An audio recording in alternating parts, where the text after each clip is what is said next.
Ela não tinha casa, não tinha família, não tinha nada.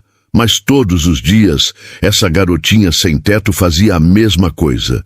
Pegava a única marmita que conseguia num abrigo comunitário e caminhava até o cemitério. Lá, ela sentava ao lado de uma senhora que visitava o túmulo do marido e dividia a comida em silêncio.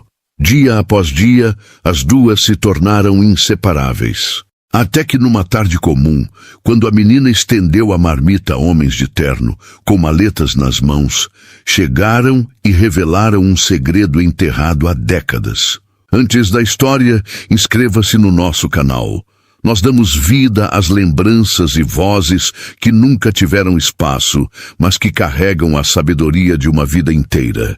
O que aconteceu ali mudaria a vida delas para sempre. Fica até o final que eu vou te contar essa história do início. Miriam tinha 10 anos e nenhum lugar para chamar de casa. Desde que a mãe faleceu meses atrás, ela vivia nas ruas de Pouso Alegre, cidade do interior de Minas Gerais. Dormia em marquises, tomava banho quando chovia e todos os dias ia até o abrigo São Vicente buscar uma marmita. Uma única marmita. Era tudo o que ela tinha para comer no dia. Mas sabe o que ela fazia com aquela comida? Dividia. Todo santo dia, Miriam caminhava até o cemitério municipal com aquela marmita nas mãos. Lá dentro, sentada num banco de concreto rachado, em frente a um túmulo simples, estava Dona Elza. Uma senhora de cabelos brancos, chinelo de dedo, casaco puído e olhos cansados de tanto chorar. Dona Elza ia lá visitar o marido, seu Otávio, que tinha falecido fazia quase 1 ano. E todos os dias ela ficava ali sentada, quietinha, conversando com a lápide, como se ele ainda pudesse ouvir. Foi num desses dias que Miriam chegou perto com a marmita na mão e perguntou: "A senhora está com fome?" Dona Elza olhou para a menina, para a roupa suja, para o cabelo embaraçado, para os pés descalços. E viu nos olhos dela algo que ela conhecia bem: solidão. "E você, minha filha, não vai comer? A gente divide", respondeu Miriam, como se fosse a coisa mais óbvia do mundo.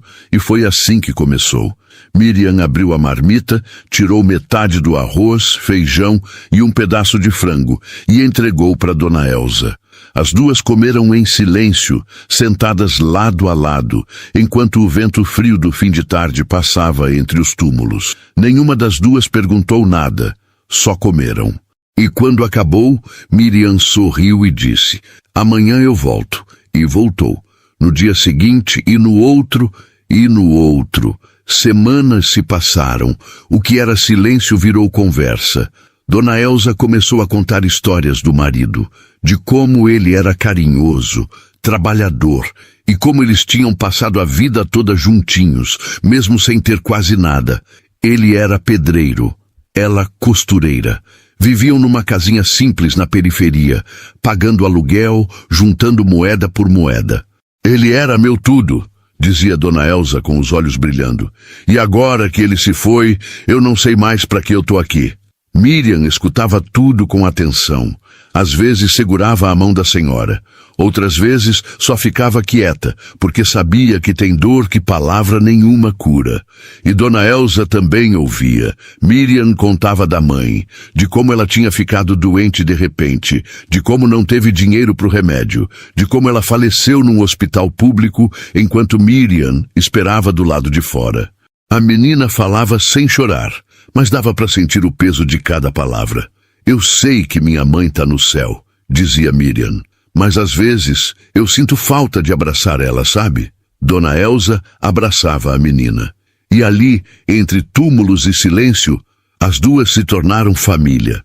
Família de marmita dividida, família de dor compartilhada, família de coração. Até que um dia, tudo mudou. Miriam chegou no cemitério como sempre, com a marmita quentinha na mão.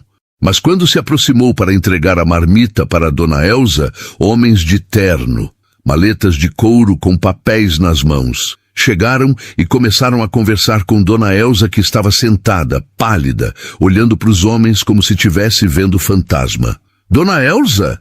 Miriam chamou confusa. Um dos homens se virou e sorriu educado.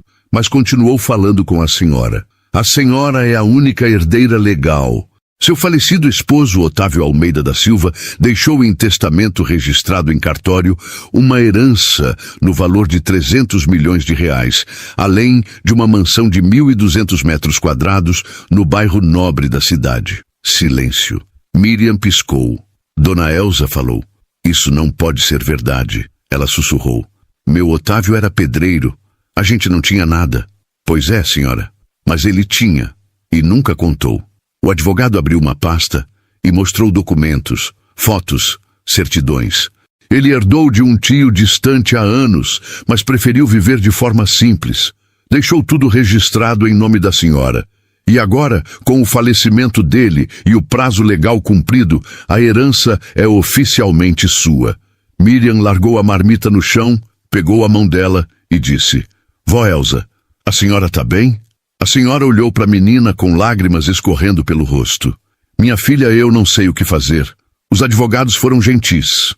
Explicaram que precisariam levá-la para assinar papéis, conhecer a propriedade, organizar a transferência oficial dos bens. Dona Elza foi, ainda sem acreditar, ainda tremendo, ainda de chinelo. E Miriam ficou ali, sozinha, segurando a marmita, sem entender direito o que tinha acabado de acontecer. Dias se passaram. Dona Elza sumiu. Miriam voltou ao cemitério todos os dias. Sentava no banco, esperava, mas a senhora não aparecia. Enquanto isso, do outro lado da cidade, Dona Elza estava vivendo um pesadelo dourado. A mansão era enorme. 3 andares, piscina, jardim, lustre de cristal, móveis importados. Tinha quarto para 10 pessoas. Cozinha maior que a casa onde ela morava de aluguel. Closet cheio de roupas caras, que nem eram do tamanho dela. Se você está gostando da história, se inscreve no canal.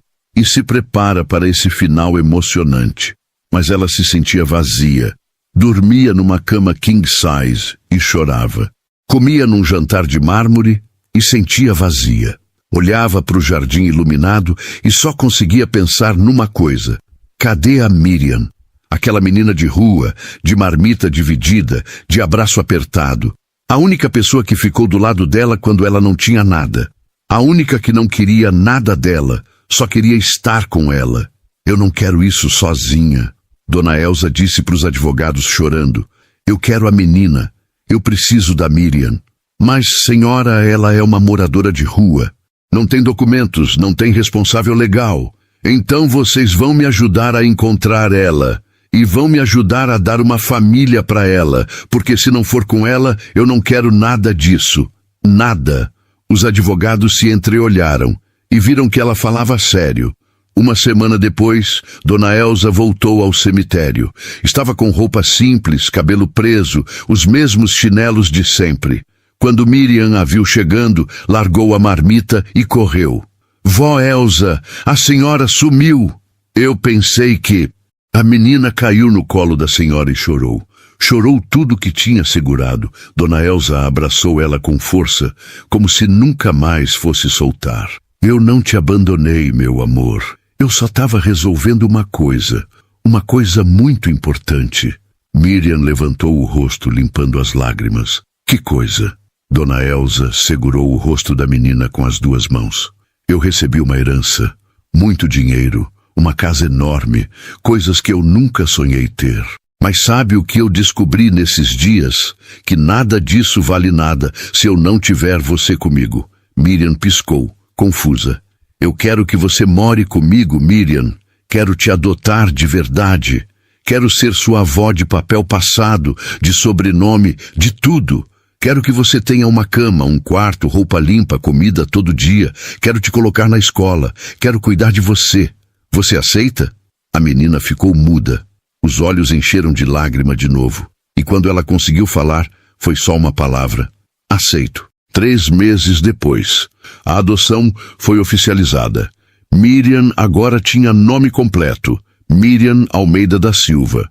Tinha CPF, certidão, carteira de vacinação em dia. Tinha um quarto pintado de azul claro, com cama de princesa, armário cheio de roupa nova, mesa de estudos e uma estante cheia de livros. Mas sabe qual era o objeto favorito dela naquele quarto?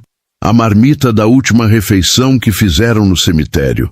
Dona Elsa tinha guardado e colocado numa prateleira de vidro como se fosse uma joia. Essa marmita nos uniu, ela dizia. Ela vale mais que tudo isso aqui. As duas agora tomavam café da manhã juntas, almoçavam juntas, jantavam juntas. E toda vez, antes de começar a comer, Dona Elsa segurava na mão de Miriam e dizia: "Obrigada, minha neta." Miriam sorria e respondia: "Obrigada, vó." Dona Elsa usou parte da fortuna para reformar o abrigo São Vicente. Construiu uma cozinha industrial, comprou geladeiras novas, contratou cozinheiras e garantiu que nenhuma criança ficasse sem marmita. Ela ia lá toda semana, levava Miriam junto e as duas serviam comida com as próprias mãos. "Eu quero que outras crianças tenham o que a gente teve", dizia Dona Elsa. "Alguém que divida, alguém que cuide." Miriam, agora com o uniforme escolar limpinho, mochila nas costas e cabelo penteado, ajudava a servir as marmitas. E toda vez que via uma criança sozinha, ela sentava do lado e dividia a comida, porque ela nunca esqueceu de onde veio. Um ano depois, Dona Elsa e Miriam estavam sentadas à mesa da mansão. Era domingo e elas tinham feito um almoço especial: arroz, feijão, frango assado, salada. A mesma comida que dividiam no cemitério, mas agora com fartura. Miriam terminou de comer e puxou uma folha de caderno. Pegou o lápis de cor e começou a desenhar. "O que você está desenhando, meu amor?" perguntou Dona Elsa. Miriam mostrou duas pessoas sentadas num banco, uma velhinha e uma menininha. Entre elas, uma marmita, e em volta de tudo, um coração grande. Embaixo estava escrito com letra caprichada: "A família que a gente escolhe é a que fica no coração." Dona Elsa leu e chorou, não de tristeza, de gratidão, porque ela tinha perdido o marido, mas tinha ganhado uma neta. Tinha perdido a solidão, mas tinha ganhado o amor. E Miriam, que tinha perdido tudo, agora tinha tudo de novo. Elas não eram do mesmo sangue, mas eram da mesma alma. E tudo começou com uma marmita dividida. Às vezes, a maior riqueza que você pode ter não está no banco. Está sentada do seu lado, dividindo o pouco que tem com você. Dona Elsa poderia ter ficado sozinha, trancada numa mansão, rica e vazia. Mas ela escolheu dividir, escolheu amar. Escolheu a Miriam, e isso mudou as duas para sempre. Se essa história te emocionou, se inscreve no canal, deixa seu like, compartilha e comenta aqui embaixo de qual cidade você é. Um abraço e até a próxima história.